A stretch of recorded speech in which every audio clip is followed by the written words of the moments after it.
everyone, hope you are doing well. இன்னைக்கு video எதை base பண்ணி அப்படின்ட்டு பார்த்தீங்கன்னா ஒரு ஸ்டடி வித் மீ vlog அப்படின்ட்டே சொல்லலாம். It's not a short study with me vlog, it's a long study with me vlog. என்னுடைய செமஸ்டர் எக்ஸாம் ஸ்டார்ட் ஆகி 2 எக்ஸாம்ஸ் கம்ப்ளீட் ஆகிட்டு இப்போ third subject I mean major data ஸ்ட்ரக்சருக்கு தான் படிச்சுட்டு இருக்கேன். ஸோ எஸ், அந்த சப்ஜெக்ட்டுக்கு வந்து 9 days ஸ்டடி ஹாலிடே இருந்துச்சு. பட் அந்த 9 days-ஐ எப்படிலாம் வேஸ்ட் பண்ண முடியுமோ அப்படியெல்லாம் வேஸ்ட் பண்ணிவிட்டு இப்போ லாஸ்ட் 2 days இருக்கேன். இன்றைக்கி ஒரு நாள் அண்ட் நாளைக்கு ஒரு நாள் அண்ட் நாளைக்கு வந்து எக்ஸாம். ஸோ இந்த 2 days-ல் நான் என்ன படிக்கணும் அப்படின்ட்டே யோசித்து பிளான்லாம் பக்காவாக போட்டு வச்சுருக்கேன். ஸோ ஐ மீன் இதுக்கு முன்னாடி நான் போட்டு ஷார்ட்ஸ் வீடியோவில் வந்து நான் படிச்சிருப்பேன். பட் ஜஸ்ட் ஃபஸ்ட் சாப்டர் அந்த மாதிரி தான் முடிச்சிருக்கேன். எனக்கு இருக்கிறது டோட்டலாக 5 chapters. அந்த 5 chapters-ல நான் முடிச்சிருக்கிறது வந்து பார்த்தீங்கன்னா ஒன்லி 1 chapter, ஐ மீன் 1 unit நான் முடிச்சிருக்கேன். ரிமைனிங் 4 units இருக்குது. அந்த 4 unit-ஐ கொஷின் பேங்க் வைஸ் போனேன் அப்படின்னா கண்டிப்பாக என்னால் முடிக்க முடியாதுன்றது மட்டும் I'm sure about that. So அதனால வந்து மேம் கிட்ட இருந்து கொஞ்சம் important questions and previous year questions and repeated questions இந்த மாதிரிலாம் கொஞ்சம் கலெக்ட் பண்ணி வச்சுட்டு ஒரு பக்காவான ஸ்டடி பிளான் வந்து போட்டு வச்சுருக்கேன். ஸோ இந்த 2 days-ல் வந்து இதுதான் நான் பண்ண போகிறேன். ஸோ இன்னைக்கு வீடியோவில் வந்து இன்னைக்கான ஸ்டடி வித் மீ vlog எப்படின்றது தான் பார்க்க போகிறோம். ஸோ நாளைக்கானது if I can I will take a part 2 video. But இன்னைக்கான வீடியோ மட்டும்தான் பார்க்கலாம். ஸோ இன்னைக்கு வந்து இப்போ டைம் வந்து பார்த்தீங்கன்னா ஆல்மோஸ்ட் மார்னிங் 9 o'clock. ஸோ இன்னைக்கு வந்து சண்டே. ஆக்சுவலாக மார்னிங் 9 o'clock அந்த மாதிரி ரெடி ஆகிட்டேன். நான் ரெடி ஆகிட்டு இப்போ படிக்கிறதுக்கும் பக்காவாக ரெடியாக உட்காந்துருக்கேன். ஸோ 9 to 12 o'clock இவ்வளோ தான் நான் படிப்பேன். 12 o'clock or 12:30 அவ்வளோதான். ஸோ ஆஃப்டர் தட் ஒரு ஃபங்க்ஷனுக்கு போகணும்னு இருக்குது. ஸோ அதனால 9 to 12 o'clock or 12:30 அந்த மாதிரி வரைக்கும் படிப்பேன். படித்து முடிச்சுட்டு நெக்ஸ்ட் அகெயின் ஃபங்க்ஷன்லாம் போயிட்டு வந்துட்டு 3 o'clock to 5 o'clock, 3 to 4, 4 to 5 2 hours வந்து படிப்பேன். அண்ட் 5 to 6 வந்து கொஞ்சம் ரெஃப்ரெஷ் ஆகிட்டு லைக் டீ ஆர் காஃபி அந்த மாதிரி ஏதாவது கொஞ்சம் ரெஃப்ரெஷ்மெண்ட் பண்ணிவிட்டு ஒரு 6 o'clock படிக்க போகிறேன். 6 to 7, 7 to 8, 8 to 9. And if I have time or if I have energy, கொஞ்சம் எனர்ஜெட்டிக்காக இருந்தேன் நான் மட்டும்தான் 9:30 to 10:30 படிக்க போகிறேன். இல்லை அப்படின்னா till 9 o'clock தான். ஸோ வாங்க வீடியோக்குள்ளே போகலாம். But before that I hope இந்த 2 days ஸ்டடி பிளான் வந்து பக்காவாக ஃபாலோ பண்ணுவேன் அப்படின்ட்டு நம்புகிறேன். ஸோ இதுலேருந்து நான் கற்றுக்கிட்ட விஷயம் என்ன அப்படின்னு பார்த்தீங்கன்னா ஸ்டடி ஹாலிடேஸை வேஸ்ட் பண்ணக்கூடாது அப்படின்ற ஒரு மெயின் லெசனை வந்து இன்றைக்கி நான் கற்றுக்கிட்டேன் அப்படின்ட்டே சொல்லலாம். பட் ஸ்டில் இந்த 2 days-ல் என்ன முடிக்க மாட்டேன்னு எனக்கு தெரியல. பட் ஒரு ஹோப்போட கண்டிப்பாக எல்லா போர்ஷன்ஸும் முடிப்பேன் அப்படின்ற நம்பிக்கையோடு இருக்குது. நீங்கள் நினைக்கலாம் இந்த 9 days அப்படி படிக்காமல இருந்துப்பா அப்படின்ட்டு. டு பி ஹானஸ்ட் நான் கண்டிப்பாக எதுவுமே படிக்கல. ஒன்லி 1 unit தான் படிச்சிருக்கேன். மீதி இருக்கிற 4 units இந்த 2 நாள் தான் படிக்கணும். But all the questions I can't able to cover. Only importance மட்டும்தான் என்னால் கவர் பண்ண முடியும் அப்படின்ட்டு நம்புகிறேன். ஸோ அதுதான் பண்ண போகிறேன். ஸோ ஃபர்ஸ்ட் செஷன் இன்றைக்கி மொத்தம் 3 செஷன் சொல்லியிருந்தேன், morning, afternoon and evening. So இப்போ மார்னிங் செஷன் ஸ்டார்ட் பண்ணலாம்.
நான் 9:30லேருந்து 12:30 3 hours கிட்ட ரொம்பவே ப்ரொடக்டிவாக எஃபிஷியண்ட்டாக படித்தேன் அப்படின்னு நினைக்கும் போது எனக்கே ரொம்ப பெருமையாக இருக்குது. ஸோ நான் போட்டிருந்த பிளான் படி 4 long answers and 5 2 marks வந்து முடிக்கணும்னு நினச்சிருந்தேன். And I made it.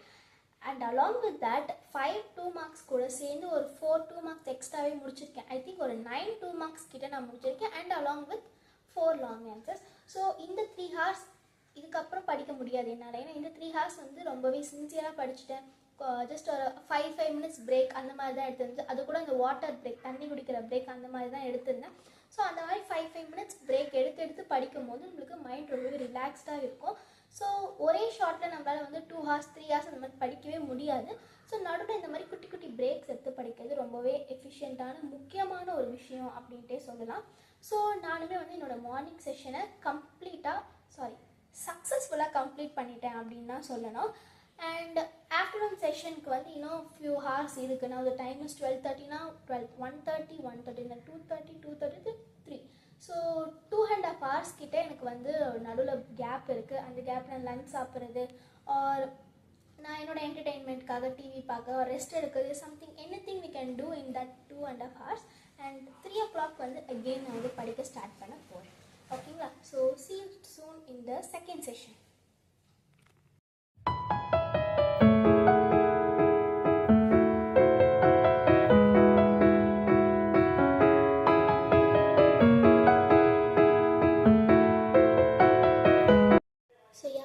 சக்ஸஸ்ஃபுல்லாக வந்து மார்னிங் செஷன் முடிச்சுட்டு இப்போ ஆஃப்டர்நூன் செஷனுக்குள்ளே வந்தாச்சு.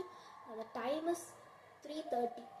3 o'clock படிக்க உட்காரன்னு சொல்லியிருந்தேன். பட் கொஞ்சம் டிலே ஆகிட்டு 3:30 ஆகிடுச்சு. பட் இட்ஸ் ஓகே, மனசை தளர விடாமல் 3:30லேருந்து ஒரு 5 o'clock or 5:30 வரைக்கும் சின்சியராக படிக்கலாம் அப்படின்னு முடிவு பண்ணியிருந்தேன். ஸோ டார்கெட் வந்து பார்த்தீங்கன்னா 5 long answers and 5 short answers. வாங்க.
is 5 o'clock. I think 5:30 ஆக போகுது.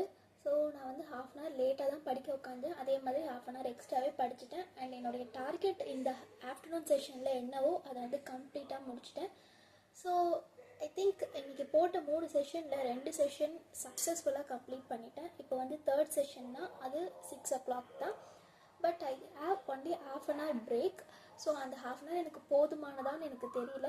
பட் ஸ்டில் அந்த half an hourக்குள்ளே கொஞ்சம் ரெஃப்ரெஷ் ஆகிட்டு ஆர்எல்ஸ் ஒரு 6:30 வரைக்கும் அப்படி இப்படின்னு ரெஃப்ரெஷ் ஆகிட்டு 6:30 அந்த மாதிரி போல் படிக்க உட்காந்துருவேன். அண்ட் ஈவினிங்கான செஷன் நைட் செஷன் வந்து நான் சீக்கிரமாக முடிச்சிட்டேன் அப்படின்னா சீக்கிரமாகவே பேக் பண்ணிடுவேன். ஆர்எல்ஸ் அந்த செஷன் அந்த டார்கெட் முடிக்கிற வரைக்கும் நான் வந்து படிச்சுட்டு தான் இருக்க போகிறேன்.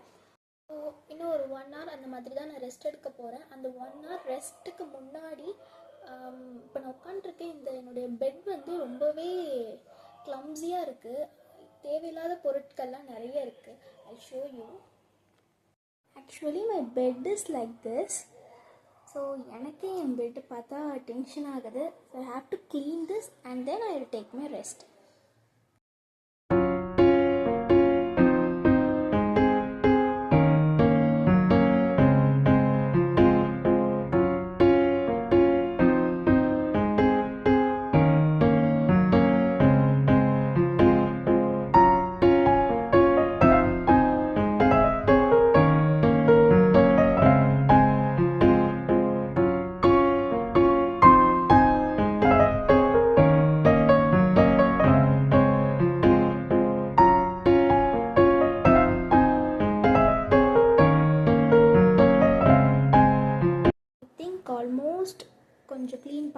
நினைக்கிறேன். இப்போ தான் எனக்கு வந்து பெட்டை பார்க்கறதே கொஞ்சம் மைண்ட் ரிலீஃபாக இருக்குது. ஆக்சுவலாக வந்து நம்ம இருக்கிற பிளேஸை எந்த அளவுக்கு நம்ம ரொம்பவே க்ளீன் அண்ட் ப்ரொடக்டிவாக வச்சுருக்கோமோ அந்த அளவுக்கு நம்மளுக்கு வந்து ஒரு ரெஃப்ரெஷ்மெண்ட்டான ஒரு எனர்ஜெட்டிக்கான ஃபீல் கிடைக்கும் அப்படின்னு